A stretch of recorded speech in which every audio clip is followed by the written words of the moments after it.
الحمد لله نحمده ونستعينه ونستغفره ونؤمن به ونتوكل عليه ونعوذ بالله من شرور أنفسنا ومن سيئات أعمالنا. من يهده الله فلا مضل له ومن يضلله فلا هادي له، ونشهد أن لا إله إلا الله وحده لا شريك له، ونشهد أن سيدنا ومولانا محمدا عبده ورسوله.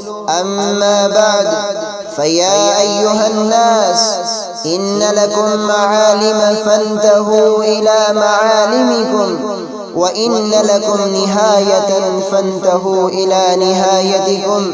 فإن العبد المؤمن بين مخافتين، بين أجل قد مضى لا يدري ما الله قاض به، فليتزود العبد من نفسه لنفسه، ومن حياته لموته، ومن شبابه لكبره، ومن دنياه لآخرته.